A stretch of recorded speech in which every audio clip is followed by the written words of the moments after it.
Oi gente, eu sou a Arlete, sou pediatra e neonatologista e esse é um canal voltado para mães, pais, gestantes e tentantes em que eu falo sobre cuidados com os nossos bebês e crianças. Se esse assunto te interessa, se inscreva nesse canal, compartilhe esse vídeo, curta para que ele chegue a mais pessoas e também para que você saiba quando tiver conteúdos novos. É só deixar ativado o sininho de notificações, tá bom? No vídeo de hoje eu vou falar sobre 4 passos para criar rotinas com os bebês desde pequenininhos. E eu começo com 2 afirmações. A primeira afirmação é: criança precisa ter rotina. Gente, isso faz toda a diferença no desenvolvimento neurológico da criança, na questão de sono, na capacidade de aprendizado, né? Ter rotina, ter as coisas já pré-estabelecidas. E a segunda afirmação é que essa rotina ela precisa começar com o bebê desde pequenininho. Então é da hora que chegou na maternidade, você já começa a estabelecer as rotinas do bebê para que isso realmente funcione, para que ele consiga dormir a noite inteira, para que ele tenha horários para alimentação, para que ele tenha períodos de descanso ao longo do dia, né? Para que dê certo lá na frente na introdução alimentar. Então, é todo um trabalho que começa com a chegada no bebê em casa. O primeiro passo é o passo de planejamento. Gente, é super difícil você estabelecer disciplina e rotina com uma criança se os pais não têm uma rotina e não têm uma disciplina para cumprir essa rotina.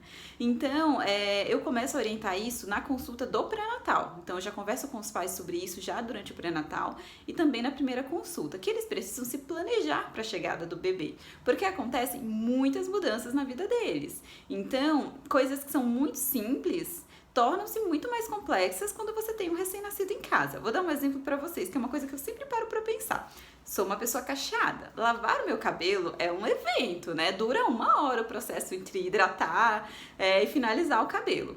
Como que eu vou fazer isso com um recém-nascido que pode chorar a qualquer hora, fazer cocô a qualquer hora, tenho que trocar fralda, tenho que socorrer.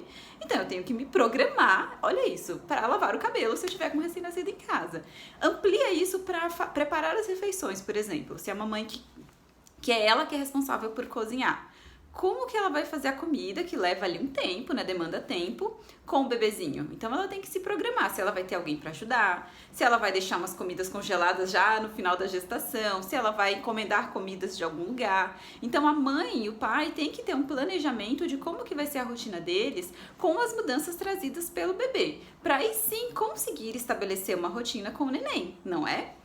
O segundo passo, aí a gente já vai para o neném mesmo, é a hora do soninho. Quando eu falo da hora do soninho na primeira consulta, as mães acham muito estranho, porque o bebê recém-nascido, ele dorme muito. Na verdade, ele mama e dorme em seguida. Então elas ficam, mas pra que eu vou pôr 1 hora de soninho se ele mama e já dorme logo em seguida? Pra que eu vou estabelecer isso? Gente, é super importante, porque quando o bebê chega, né, quando ele acaba de nascer, ele não tem ciclo circadiano, ele não sabe que é noite e que é dia, e muito menos que é pra dormir à noite e ficar acordado de dia. A gente tem que moldar esse comportamento no bebê, e pra isso existe a hora do soninho e a hora do bom dia. Então a hora do soninho é você definir a hora, que é a hora de ir dormir, a hora de ir pra cama pro bebê. Eu recomendo que essa hora seja entre as 19 e no máximo as 21 horas. Criança precisa dormir cedo. Isso é super importante em relação à produção hormonal do bebê. E da criança maior também, então a gente tem que habituá-lo a dormir cedo. E a gente tem que pensar que a nossa meta é que o bebê durma a noite inteira e de 10 a 12 horas por noite, né? Claro que isso não vai acontecer no primeiro mês, nem talvez no segundo, terceiro, mas essa é a meta. A gente tem que trabalhar para que isso aconteça. Então, definimos a hora do soninho. O que eu tenho que fazer para o bebê entender que está na hora de ir para a cama? Então, eu sempre recomendo criar um ritualzinho. Uma maneira de começar o ritual é o banho. Então, dá o banho, coloca pra mamar e depois cama. Minha irmã chama isso de banho, peito e cama. Eu acho que faz todo sentido. Tem mãe que não gosta de dar banho à noite, então dá pra substituir o banho por uma massagem, por uma leitura. Aí você já cria o hábito, uma rotina de ler uma historinha pro bebê, ler um salmo, ler alguma coisa pra ele, ou pôr uma musiquinha suave. Então, na hora que você colocar a musiquinha, é o gatilho pro bebê entender que tá na hora do ritual do soninho. E aí ele vai mamar, então é importante que ele se alimente, né? Que essa vai ser, lá na frente, vai ser a última mamada. Nesse primeiro momento, não. O bebê recém-nascido vai acordar ainda pra mamar. Mas faz essa alimentação, seja o peito, uma mamadeira, e cama. E aí, gente, o cama aqui é o pulo do gato, porque a ideia é você pôr o bebê no bercinho dele ainda acordado, né? Ainda quando ele tá claro, o recém-nascido às vezes você põe no peito e ele já dorme, mas se o bebê ainda não dormiu, coloca ele no bercinho acordado, faz um cafuné, uma massagem no pezinho, vai conversando devagarzinho, diminuindo o tom de voz, né? Fazendo um ritualzinho mesmo, para que o bebê associe essa posição do berço, né, o berço como o lugar de dormir. E quando ele tiver os despertares noturnos, ele se sinta seguro no berço, né? E porque uma coisa que o bebê faz, às vezes, é transicionar o sono. Então, alguns despertares, à medida que o bebê vai crescendo, a mãe vai notando que não necessariamente o bebê acordou porque tá com fome, porque a fralda tá suja, mas sim porque ele tá transicionando de ciclo de sono. Então, se ele se sente seguro no berço, ele não chora, ele acorda e consegue voltar a dormir, tem autonomia para dormir sozinho. E isso é um comportamento super importante. Então, é importante ensinar o bebê que o bercinho é um lugar seguro. O terceiro passo é a hora do bom dia. Aí é outro caminho. Porque lembra, a nossa meta é que o bebê durma de 10 a 12 horas por noite. Então, a gente imagina que se ele vai dormir às 20 horas, ele tem que acordar mais ou menos às 6, às 7 da manhã.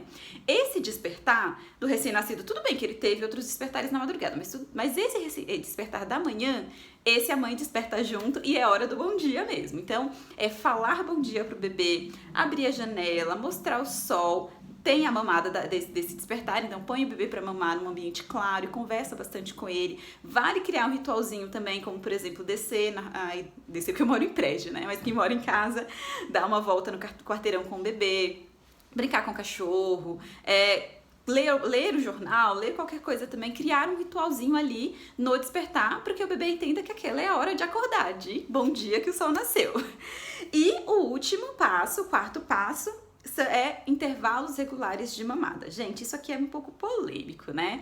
Porque na maternidade, e eu sou neonatologista, eu faço essa orientação também, tá? A gente sempre faz a orientação do livre demanda, que é para o bebê no peito sempre que ele procurar. Por que a gente faz isso? Porque nesses primeiros dias, a mãe ainda está começando a produzir o leite é o colostro, né? Tá vindo ainda de gotinhas. A gente sabe que quanto mais ela puser o bebê no peito, mais ela vai ter estímulo para produção de leite para ter a pojadura, né? Só que tem essa fase, a questão que o bebê perde peso, mas que é super normal, o bebê tem que perder esse peso mesmo, é um peso que ele nasce a mais, não é um peso que ele tá perdendo, na verdade. E aí, depois que a mãe já teve a descida do leite, o peito tá cheio, a mamada tá bem estabelecida, né? Então, já passou lá na consulta da primeira semana de vida com o pediatra, já checou o peso, hidratação, tudo direitinho, vale a pena começar a criar uma rotina de mamada sim. Não é deixar de amamentar o bebê e falar assim, olha, só tem 2h15, você vai deixar o bebê chorando meia hora porque não tá na hora de mamar. Não é isso. Mas a verdade é que um bebê que mama bem, que está mamando adequadamente, ele consegue ficar em intervalos de 2 a 3 horas sem mamar. E o próprio bebê vai estabelecendo esse ritmo. Só que a mãe tem que prestar atenção no ritmo do bebê. Então, o que eu falo aqui, nessa questão de criar os intervalos regulares, é aquela coisa que eu já falei em outros vídeos, de prestar atenção no choro. E não ficar aquela coisa de bebê deu um resmunguinho, já põe no peito. Não, observa. Se ele mamou faz 1 hora e ele tá chorando, tá incomodado, talvez tenha outro motivo. Vamos ver se não tem outro motivo e esperar mais um pouquinho para pôr no peito, porque teoricamente ainda não tá na hora de mamar.